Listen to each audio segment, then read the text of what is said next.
गुरु प्यारी सात संगत जी राधा स्वामी जी। उपदेश जो स्वामी जी महाराज ने फरमाया। कहते हैं यह जगत नाशवान है और सब असबाबी इसका नाशवान है। अक्लमंद यानी चतुर मनुष्य वह है कि जिसने इसके कारोबार को अच्छी तरह जांच करके और उसको फानी यानी कल्पित और मिथ्या जानकर मनुष्य शरीर को मालिक कुल का भजन सुमरन करके सफल किया, और जो चीज़ें उस कर्ता ने अपनी दया से इस नरदेही में दी है उनसे लाभ उठाकर जौहर बेबहा यानी तत्व वस्तु अनमोल जो कि सूरत यानी जीवात्मा है उसको स्थान असली पर पहुंचाया। दफा 1 में स्वामी जी महाराज फरमाते हैं जीवात्मा अर्थात सूरत को कहते हैं, और यह सबसे ऊंचे स्थान यानी सतनाम और राधा स्वामी पद से उतरकर इस तन में आकर ठहरी हुई है, और 3 गुण और 5 तत्व और 10 इंद्रिय और मन वगैरह में बंध गई है, और ऐसे बंधन उसके साथ शरीर और उसके संबंधी पदार्थों के पड़ गए हैं कि उनसे छूटना कठिन हो गया है। इसी छूटने को मोक्ष कहते हैं। और बंधन अंतरी 7 इंद्रिय और तत्व और मन वगैरह के हैं, और बंधन बाहरी 7 पदार्थों और कुटुंब और कबीले के हैं। इन दोनों बंधनों में जीवात्मा यानी सूरत ऐसी फंस गई है कि उसको अपने स्थान असली की याद भी जाती रही, और इस कदर मंजिल दूर हो गई है कि अब इसका लौटना स्थान असली को बिना मेहर मुर्शिद कामिल यानी सदगुरु पूरे के कठिन हो गया है। सिर्फ काम इतना है कि इंसान यानी मनुष्य अपनी सूरत यानी रूह को उसके खजाने और निकास यानी मुकाम सतनाम और राधा स्वामी में पहुंचाए, और जब तक यह नहीं होगा तब तक खुशी और रस और जिस कदर दुख और सुख दुनिया के हैं उनसे छूटना नहीं हो सकता। दफा 2 मतलब और मंशा कुल मतों का, और यही तरीका सब अगले महात्माओं का रहा है कि जिस तरह हो सके रूह यानी सूरत को उसके भंडार में पहुंचाना, और पहुंचा हुआ उसी को कहते हैं कि जिसने अभ्यास यानी अमल करके अपनी रूह को स्थान असली पर पहुंचाया, और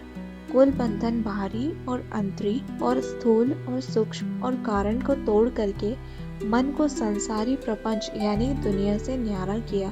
कामिल और आमिल और सच्चे आशिक और प्रेमी और पूरे भक्त और सच्चे ज्ञानी और पूरे साधु वही हैं जो आखिर मंजिल पर पहुंच गए, और जो कोई पहुंचे हुए को जिक्र करते हैं या उनके वचनों को सिर्फ पढ़ते हैं या सुनते हैं, और आप मंजिल पर नहीं पहुंचे और मंजिल पर पहुंचने का अभ्यास भी नहीं करते हैं, उनको नाम आमिल यानी विद्यमान और वाचक है।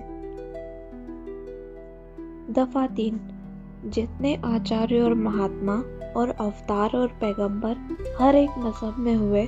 वे सब अपने अभ्यास के जोर से अंतर में तरफ मुकाम असली के चले, पर सबके सब दूर स्थान तक नहीं पहुँचे। सो बहुत से तो मंजिल पहली और कोई दूसरी मंजिल पर, और कोई विरले साध और प्रेमी मंजिल तीसरी तक पहुँचे, और सिर्फ संत मंजिल 5वीं यानी सतनाम पर, और कोई विरले संत मंजिल 8वीं यानी राधा स्वामी पद तक पहुँचे। इसी स्थान से आदि में सूरत का तनंजुल यानी उतार हुआ है, और वही सूरत जैसे कि उतरती चली आई वैसे ही उसका निकास नीचे के मुकामों में यानी सतलोक वगैरह से मालूम हुआ, और जो इस मुकाम में भी नीचे रहे उनका उसी मुकाम से जहाँ तक कि वे पहुँचे सूरत यानी रूह का निकास दिखलाई दिया। और चूंकि उनको पूरे गुरु नहीं मिले, इस वास्ते उन्होंने उसी स्थान को सूरत यानी रूह का भंडार और वहाँ के मालिक को कुल नीचे की रचना का मालिक और कर्ता ठहराकर अपने अपने संगियों को उसी स्थान और वहाँ के मालिक की उपासना यानी पूजा का उपदेश दिया, और उसी का इष्ट और एतकाद बंधवाया। दफा 4 अब समझना चाहिए कि राधा स्वामी पद सबसे ऊंचा मुकाम है, और यही नाम कुल मालिक और सच्चे साहिब और सच्चे खुदा का है, और इस मुकाम से 2 स्थान नीचे सतनाम का मुकाम है कि जिसको संतों ने सतलोक और सचखंड और सार शब्द और सत शब्द और सतनाम और सतपुरुष कह के बयान किया है। इससे मालूम होता है कि यह 2 स्थान विश्राम संत और परम संत के हैं और संतों का दर्जा इसी सबब से सबसे ऊंचा है। इन स्थानों पर माया नहीं है और मन भी नहीं है और यह स्थान कुल नीचे के स्थानों और तमाम रचना के मोहित है, यानी सब रचना इनके नीचे और इनके घेर में है। राधा स्वामी पद को एक और अनाम भी कहते हैं क्योंकि यही पद अपार और अनंत और अनादि है और बाकी के सब मुकाम इसी से प्रकट यानी पैदा हुए। और सच्चा लामकान जिसको स्थान भी नहीं कह सकते इसी को कहते हैं।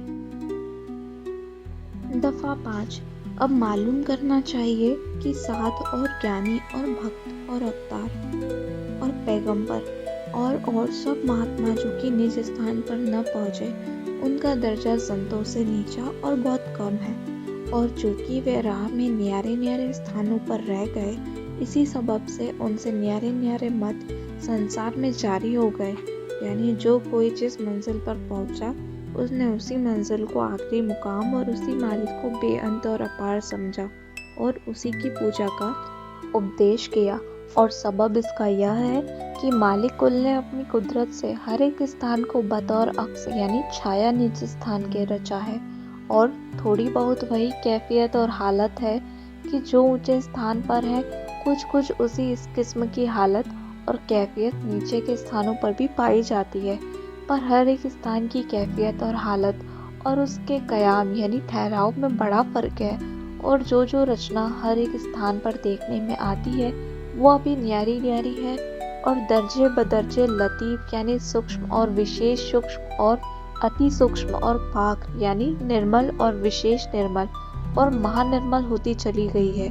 मगर यह हाल उसी को मालूम हो सकता है जिसने सब स्थानों की सैर की है, और नहीं तो जो जिस स्थान पर पहुंचा उसने उसी स्थान के मालिक के स्वरूप और प्रकाश को देखकर उसी को बेअंत और बेअद और खुदा और परमेश्वर बतलाया, और इस कदर आनंद और सरूर उसको हासिल हुआ कि होश व हवास उसके सब जाते रहे, और ऐसी हालत मस्ती और शौक की पैदा हुई कि जिसका बयान नहीं हो सकता।